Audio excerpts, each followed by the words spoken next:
FIFA world cup 2026-এর group লিগের সমস্ত match শেষ হলো। আজ থেকে শুরু হচ্ছে নকআউট পর্ব। আর আজ প্রথম খেলা। আজ কিন্তু শিডিউলে একটি খেলা রয়েছে। আগামীকাল রাতে 10:30টায় জাপান বনাম ব্রাজিল নামতে চলেছে। সেই ম্যাচ নিয়ে আলোচনা করব আগামীকাল। আর আজকে কাদের ম্যাচ রয়েছে প্রথম নকআউটে সেটাও আমরা পরে এই ভিডিওতেই আলোচনা করছি। তবে তার আগে এই যে গ্রুপ লিগের লাস্ট ছখানা ম্যাচ হয়ে গেল, সেই ম্যাচগুলো সম্পর্কে আলোচনা করে নিই। এবং প্রথমেই বলতে হয় মেসির কথা। যেরকমটা আমরা শুনেছিলাম যে লিওনেল মেসিকে প্রথম থেকে নামানো হবে না এই গ্রুপ লিগের শেষ ম্যাচে জর্ডনের সামনে, এবং তাই হয়েছে। মেসিকে নামানো হয় ম্যাচের 60 মিনিটের মাথায়।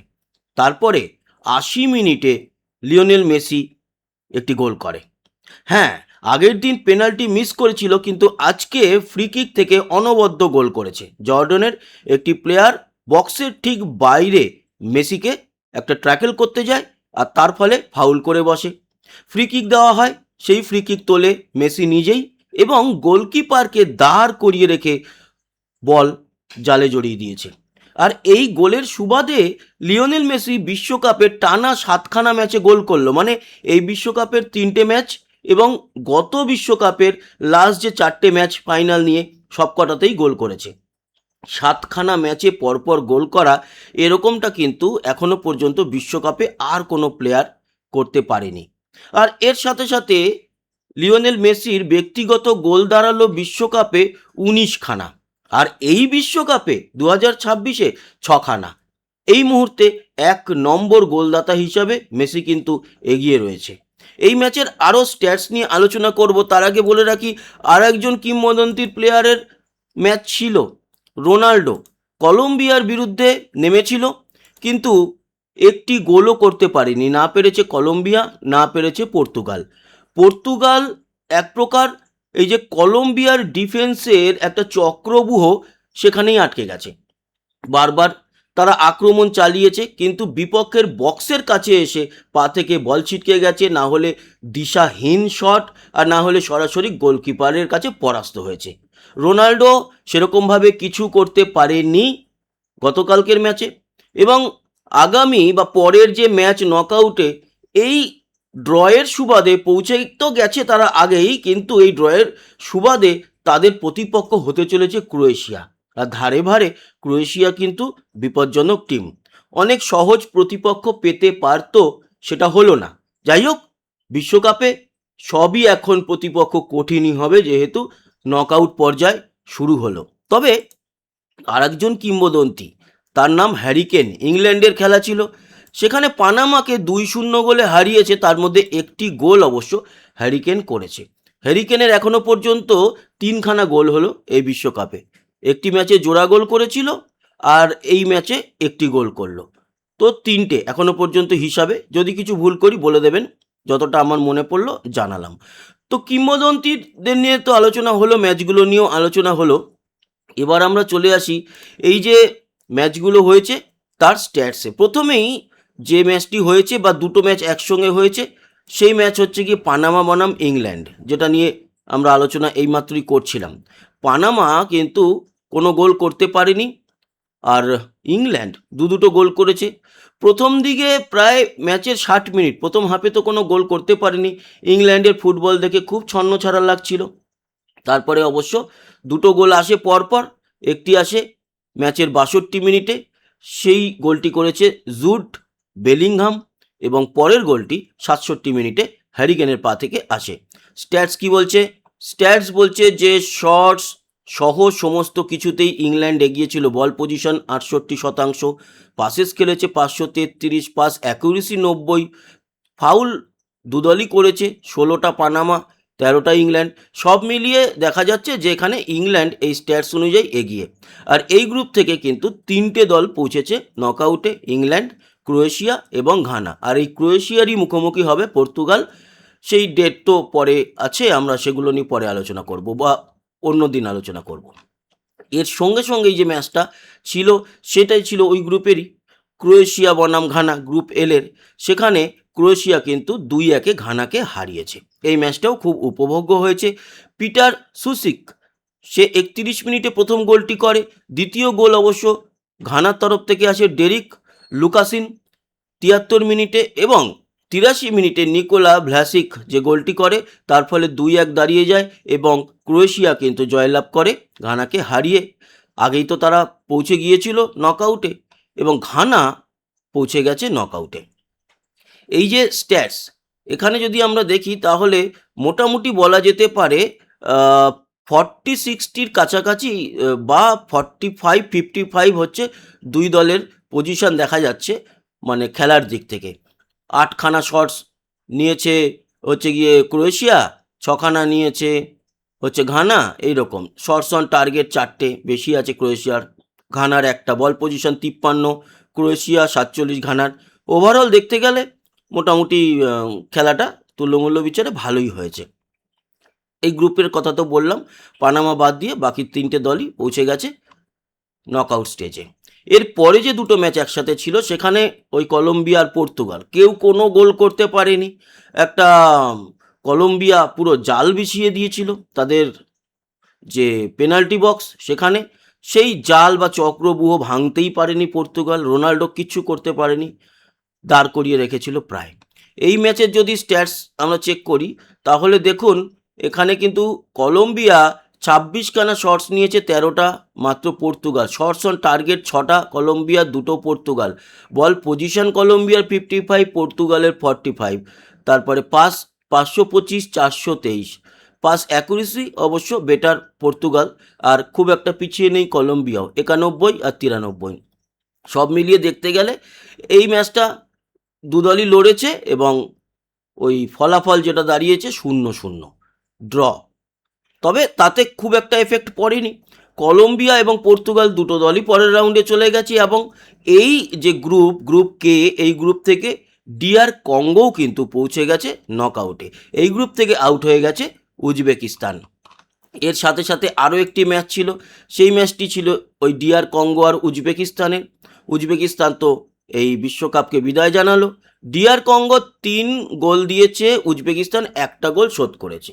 এবং জানিয়ে রাখি আপনাদেরকে, গোল কিন্তু প্রথমে উজবেকিস্তানই দিয়েছে এল্ডার সমরডোভ। সে 10 মিনিট নাগাদ গোল করে উজবেকিস্তানকে 1-0 এগিয়ে দেয়, কিন্তু সেই লিড টিকে থাকেনি। হাফ টাইম পর্যন্ত ছিল উজবেকিস্তান এগিয়ে, কিন্তু হাফ টাইমের পরে 68 মিনিটে একটি গোল আসে ইউএন উইসার পা থেকে, 78 মিনিটে আসে ফিস্টন মেয়েলের পা থেকে, এবং 91 মিনিটে আবারও ওই উইসা আরেকটি গোল করে এবং 3-1 হয়ে যায় রেজাল্ট। ডিআর কঙ্গো জয়লাভ করে। এখানে যদি স্ট্যাটস দেখি তাহলে 19টা শটস নিয়েছে ডিআর কঙ্গো, সেখানে 3টে মাত্র উজবেকিস্তান।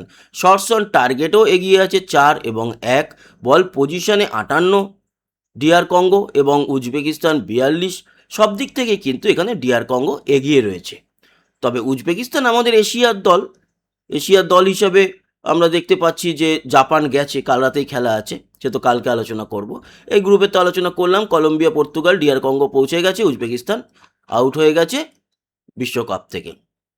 এছাড়া সর্বশেষ আজকে 7:30 থেকে যে দুটো ম্যাচ ছিল সকাল 7:30টায়, সেখানে একটি ম্যাচ ছিল আলজেরিয়া বনাম অস্ট্রিয়া, এটাই আর্জেন্টিনার গ্রুপের।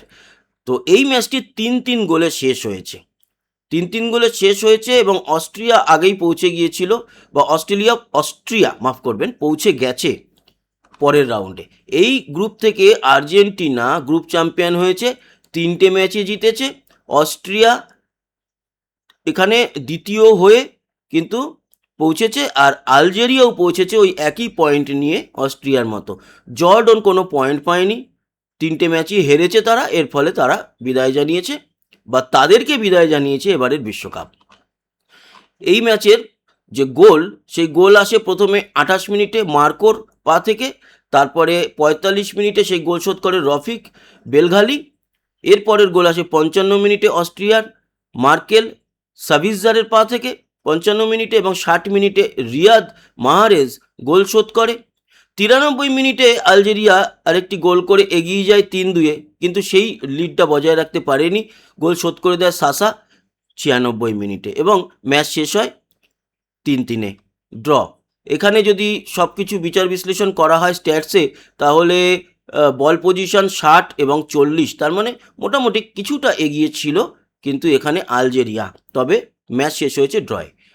এর সঙ্গে সঙ্গেই যে ম্যাচটা প্যারালাল ছিল 7:30 থেকে, সেটাই ছিল গিয়ে জর্ডন এবং আর্জেন্টিনা। আর্জেন্টিনার হয়ে প্রথমে গোল করে হচ্ছে গিওভানি লো সেলসো, সে 19 মিনিটে গোল করে। দ্বিতীয় গোল আসে পেনাল্টির মাধ্যমে, পেনাল্টি ফাউল করার জন্য পায় আর্জেন্টিনা, এবং এবার কিন্তু লিওনেল মেসি সেই সময় ছিলই না মাঠে। মেসি নামে 60 মিনিটে, তো শট নেয় লৌটারো মার্টিনেজ। 31 মিনিটে পেনাল্টি থেকে গোল করে। একটি গোল শোধ করতে পারে মুসা আল তামারি 55 মিনিটে জর্ডনের হয়ে, আর 80 মিনিটে সেই ফ্রি কিকে লিওনেল মেসির গোল, এবং 3-1 এগিয়ে যায়। আর শেষ বাঁশি বাজা পর্যন্ত এই রেজাল্টটি বহাল থাকে এবং 3-1 জয়লাভ করে আর্জেন্টিনা। এখানে যদি ওভারঅল দেখা যায়, সব দিক থেকে আর্জেন্টিনা এগিয়ে। শটস 13টা আর্জেন্টিনার, 5টা জর্ডন। টার্গেটে শট হচ্ছে 5খানা আর্জেন্টিনার, 1টা Jordan. Ball position 70% Argentina, 30 Jordan. Ball pass 779টা, সেখানে 273 জর্ডন। পাস অ্যাকুরেসি 93, এদের মাত্র 81। ফাউল 12টা করে ফেলেছে জর্ডন, তার মধ্যে তো 2টো ফাউল, তো পেনাল্টি একটা দুটোতেই গোল হয়েছে। একটা পেনাল্টিতে, দুটোতে না মানে 2টো ফাউলে গোল হয়েছে, একটা পেনাল্টি থেকে, একটা সেট পিস থেকে। একটা মেসি করেছে আর একটা মার্টিনেস করেছে। ইয়েলো কার্ড ওরা 3টে দেখেছে জর্ডনের, সেখানে ইয়েলো বা রেড কার্ড কোনোটাই কিন্তু আর্জেন্টিনা দেখেনি। অফসাইড অবশ্য আর্জেন্টিনা 3টে করেছে, কর্নারও 6টা পেয়েছে। এই হচ্ছে গিয়ে, আর এই গ্রুপের তো আলোচনা করলাম, জর্ডন আউট হয়ে গেছে, বাকি 3টে দল আর্জেন্টিনা, অস্ট্রিয়া এবং আলজেরিয়া কিন্তু পৌঁছে গেছে নকআউট স্টেজে।